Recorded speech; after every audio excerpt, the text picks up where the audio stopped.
मैं आज यहां पे रजब भट्ट को सपोर्ट करने नहीं आया, मैं आज बात करूंगा फैक्ट्स की। लेकिन सबसे पहले मान डोगर यार गलत किया, सही किया, लेकिन मान डोगर को इस बात की दाद देनी पड़ेगी। असला लेके किसी के घर के ऊपर जाता है, कमाल है यार। गलत किया मान डोगर ने, असला लेके नहीं जाना चाहिए था। अब असला लेके गया है, नहीं गया, वहां पे क्या मामलात हुए, खैर फैक्ट्स तो कुछ देर बाद खुलेंगे। लेकिन यहां पे अली भट्ट जो कि उमर भट्ट के भाई है, वो ये बात बोलते हैं कि हमारे घर के ऊपर ये आए हैं, असला लेके आए हैं, मैं गोली मार दूंगा, ये कर दूंगा, वो कर दूंगा। और मुनीब की अगर मैं बात करूं तो मुनीब वो बंदा है जो कि इन दोनों का मुश्तरका दोस्त है। रजब भट्ट का भी वो दोस्त है, उमर भट्ट का भी वो दोस्त है। शादी पे भी ये सारे आए थे, ये सारे इकट्ठे थे। अब ये सारे सेपरेट क्यों हुए, गुस्से में इतना आगे क्यों चले गए? मान डोगर और उमर का मसला था, उमर ने स्टार्ट किया था इस चीज को, उसके बाद उमर रजब भट्ट को भी बीच में घसीट लाया था। उमर की उसमें गलती थी, लेकिन उसके बाद इन सब का उमर भट्ट के घर के ऊपर जाना, ये क्या चीज को शो कर रहे हैं। देखें टिकटॉक के ऊपर लड़ाई होती है, लड़ाई करते करते थाने कचहरी तक चली जाती है। इनको इस बात का नहीं पता कि थाने के अंदर अगर आप आज रजब भट्ट को गिरफ्तार करवा रहे हो तो कल रजब भट्ट आपको गिरफ्तार करवाएगा।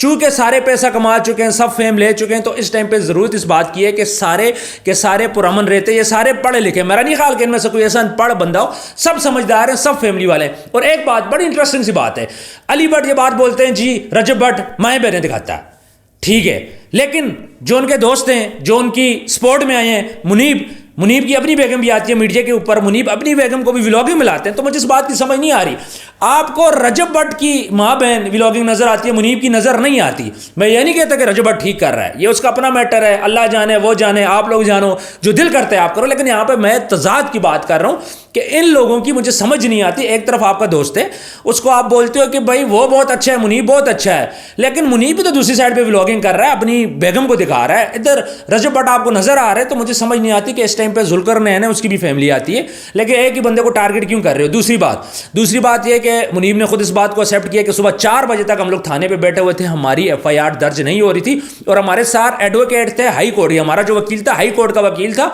उसने 15 पे भी कॉल की, उनको बोला कि भाई ये मसला है, आओ आके हमारी बात सुनो। 15 दफा की रात को उसने कॉल किया, लेकिन उसकी बात नहीं सुनी की। थाने वाले कभी बोलते थे कि नफरी नहीं है, पहले तो वो थाने में इनको एंटर नहीं होने दे रहे थे। इसका मतलब यह है कि भाईजान अगर हम पावे की बात करें तो रजब भट्ट के पास पावा तो है। रजब भट्ट शरीफ बंदा था, उसको घसीटा, उसको इन लोगों ने उस पर इल्जामात लगाए, एफआईआर करवाई, जिसका रिजल्ट क्या निकला? शरीफ आदमी को जब भी आप घसीटोगे तो भाई रिजल्ट यही निकलेगा। रजब भट्ट को थाना कचहरी को समझ चुका है। पहले जब रजब भट्ट के ऊपर एफआईआर होती थी, रजब भट्ट परेशान होता था, उसकी हाथ काम जाते थे, लेकिन अब रजब भट्ट एक शेर बन चुका है। रजब भट्ट के ऊपर इतने केसेस हो चुके हैं, उसने थाना कचहरी वकला को इतना फेस कर दिया कि रजब भट्ट अब स्ट्रांग हो चुका है, उसको फर्क नहीं पड़ता। उसके ऊपर ऑलरेडी 6 एफआईआर, एक और हो जाए तो उसको क्या फर्क पड़ना है? और दूसरी बात वकला की मैं बात करूंगा कि सारे काम धंधे छोड़ के टिकटॉक के ऊपर आके व्यूज क्यों ले रहे हैं? मियां बिलाल एडवोकेट, यार तू छोड़ दे रजब भट्ट की जान, यार तू उसके पीछे क्यों पड़ा हुआ है? मुझे समझ नहीं आती। आपने पहले फेम हासिल किया, मियां बिलाल रजब भट्ट का मामला वो वहां से उठा, उसने फेम हासिल किया, लेकिन उसके बाद अब दोबारा से सुलह होने के बाद रजब भट्ट को उसने बोला जी माफी मांगो, इनडायरेक्टली रजब भट्ट ने मांग भी ली, तो उसके बाद दोबारा से ये मसले में आन पड़े। हर मसला जो कि टिकटॉक के ऊपर होता है, चाहे तला रिव्यू का मैटर हो, चाहे रजब भट्ट का मैटर हो, चाहे कोई भी मैटर हो इनसे रिलेटेड, तो उसमें मियां बिलाल एडवोकेट ही क्यों आता है यार? क्या और वकला नहीं है? क्या लाहौर में और वकला नहीं है? खत्म हो गए व्यूअर्स। यहां पे इन सब चीज़ों को रुकना चाहिए। जब तक ये वकला ये चीज़ें करते रहेंगे, पुश करते रहेंगे लोगों को, तब तक ये सुलह नहीं होने लगी। दूसरी बात, टिकटॉक के ऊपर ये सारे दोस्त इकट्ठे थे, एक ही एरिया के, लाहौर के, इन सबको चाहिए कि तमाम मामले को ख़त्म करें।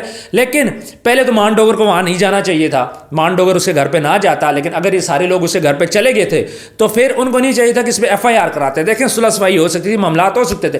फिर अगर आपने रजब भट्ट को डराना था, आप थाने से फ़ोन करवा लेते, इनको थाने बुला लेते। अगर उस दिन रजब भट्ट का नंबर बंद था या रब्ता नहीं हो रहा था, हैदर का नंबर है, शेजी का नंबर है, इब्राहिम का नंबर है, तो यहाँ पे ये लेम एक्सक्लूसिव देना जी रजब भट्ट का नंबर बंद था या मान डोगर मुल्क से बाहर था। मान डोगर अगर मुल्क से बाहर था तो मान डोगर का व्हाट्सएप ऑन था, आप उस पर मैसेज कर सकते हैं, ठीक है। दुबई में आप कॉल नहीं सुन सकते, लेकिन आप उस पर व्हाट्सएप पे मैसेज कर सकते हैं, रजब भट्ट को मैसेज कर सकते हैं, इब्राहिम को, शेजी को। यार ये सारे लाहौर के बंदे थे, तो यहाँ पे ये बात बोलना जी नंबर नहीं था, नहीं। आपने सुबह 4 बजे तक बैठे हो, आपने जोर लगाया, जोर के ऊपर आप पुलिस लेके गए हो। पहले तो पुलिस आपके साथ नहीं जा रही थी, क्योंकि पुलिस को भी पता है कि रजब भट्ट कौन है, क्या है। उसके बाद जब पुलिस सुबह वहां पे गई है तो आपके सामने सारा सुनेरियो, आप खुद, उमर भट्ट खुद गया है पुलिस के साथ। अब ये सारे मासूम बन रहे हैं। एक साइड पे उमर भट्ट, अली भट्ट ये बात बोलते हैं जी हमारे साथ ज्यादती हुई है, हमारे घर पे आए हैं, ये वो, हम कानूनी तरीकेकार अख्तियार करेंगे। यार कानून तो तब होता है कि जब आपके साथ कोई बैठे ना, आपकी बात ना सुने, आपके दोस्त ना हो, आपके मुश्तरका दोस्त थे, आप थाने की बजाय मुश्तरका दोस्तों को इकट्ठा करते। मान डोगर, सबसे पहले उमर की गलती थी, उमर ने यह सिलसिला शुरू किया। उसके बाद मान डोगर की गलती थी, मान डोगर गया लाइव पे आके उसने दिखाया कि भाई मैं उमर के घर पे आया हूँ।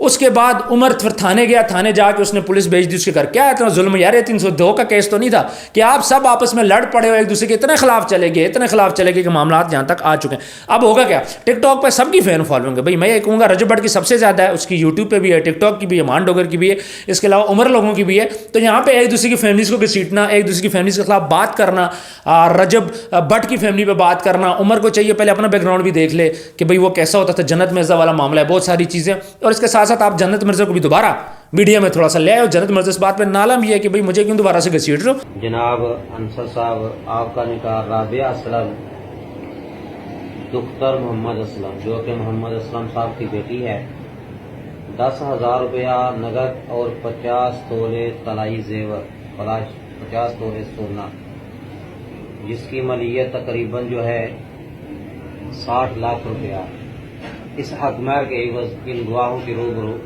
हुक्म अल्लाह ताला के और शरीयत हज़रत मोहम्मद मुस्तफ़ा सल्लल्लाहु अलैहि वसल्लम के मुताबिक आपका निकाह किया जाता है। आपको कबूल है। ये वीडियो जो आपने देखी जी, ये मिस्टर पतलू की वीडियो है। इस वीडियो में आप देख सकते हैं कि पतलू साहब का निकाह हो रहा है 50 तोले हकमहर के साथ। ये बात तो डिफाइन है, बार बार इस वीडियो को चलाया जा रहा है, बार बार ये वीडियो आ रही है जी पतलू साहब ने निकाह कर लिया, वीडियो आउट होगी। और भाई पतलू तो इस बात को मान रहा है कि मेरा ऑनलाइन निकाह हुआ है।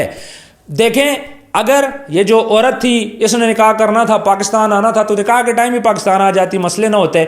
ऑनलाइन निकाह होता है, पेपर मैरिज होती है, उसके बाद पतलू को घसीटा जाता है। और पतलू को इतना घसीटा जाता है कि इतनी पुरानी बात को लेके अब 2025 में ये चीज़ आउट होती है। और उसके बाद ये औरत आती है मीडिया पे, हर किसी को इंटरव्यू दे रही है, कभी इसको दे रही है, कभी इसको दे रही है, कभी तीसरे को दे रही है, साथ साथ वीडियोस आउट कर रही है। और ये जो वीडियोस हैं जिसमें उसके बच्चे भी खेल रहे हैं पतलू के साथ, पहले तो इसको इस बात की मैं कुछ शर्म आनी चाहिए कि तुम्हारी जो बच्ची हैं, मेरा ख्याल है 10-12 साल की बच्ची हैं, तुम इस तरह उसको पतलू के साथ खिला रही हो। देखें, इंसान है, आप अपनी बच्चियों की हिफाजत करो। अगर आपको डाइवोर्स हुई है, पहले आपकी 3 शादियाँ हुई है, तो मैं ये नहीं कहूँगा कि आप कोई गलत औरत हो, आप अच्छी औरत हो, बहुत अच्छी औरत हो, हम आपकी इज्जत करते हैं, आप हमारी बहनों की तरह हो, हम आपकी बहुत इज्जत करते हैं। लेकिन आपको अपनी बच्चियों का ख्याल करना चाहिए, इस तरह पतलू के साथ नहीं छोड़ना चाहिए। जो बड़ी लड़की है, सौतेला बाप है, 100 चीज़ें हो सकती हैं। एक बात। दूसरी बात, अब आपने पतलू पे इल्ज़ाम लगाया, इल्ज़ाम तो नहीं, क्योंकि पतलू इस चीज़ को मान चुके कि भाई हाँ मैंने इसको निकाह किया है। तो राबिया असलम को चाहिए बजाय आप रोला रप्पा करने के, देखें आपकी उम्र ज़्यादा थी, पतलू की उम्र कम थी। पतलू ने क्या किया, शादी की, बाद में उसको फैम मिल गया, पैसा आ गया। पहले वो यूके जाना चाहता था, आप उसको लेके जाना चाहती थी, लेकिन क्या हुआ, आप उसको नहीं ले जा पाई। उसके बाद पतलू हिट हो गया। हिट होने के बाद पतलू के पास अब लड़की हैं, जोया हाशमी है, वो आ गई है, जुया हाशमी भी आ गई है। पतलू हिट हो गया, पैसे आ चुके। अब वो बुढ़ी उम्र, ढेर उम्र के साथ, जाहिर बात है आपका टाइम गुजर गया, अब वो आपके साथ क्या करेगा, उसको तो यंग लड़की चाहिए। सीधी सी जो बात है, ये एक फैक्ट है भाई। मर्द है, मर्द क्या करता है, मर्द ने आपको यूज़ किया पेपर मैरिज की बकौल। ये खबरें भी सामने हैं, कुछ स्क्रीनशॉट भी हैं जिसमें 35 लाख रुपए आपको एक ट्रांसफ़र किया पतलू ने, 5 लाख रुपए एक ट्रांसफ़र किया। खैर, अब हम बात करते हैं हक महर की। और हक महर की हम लोग बात करें तो हक महर के अंदर आपको 50 तोले सोना है, जो कि पतलू एग्री है आपको देने के लिए। जब पतलू एग्री है आपको सोना देने के लिए, तो उसके बाद मसला क्या बचा है। और दूसरी बात, इतना बड़ा हक महर आपने गरीब बच्चे से क्यों लिखवाया, इस बात की भी समझ नहीं आती।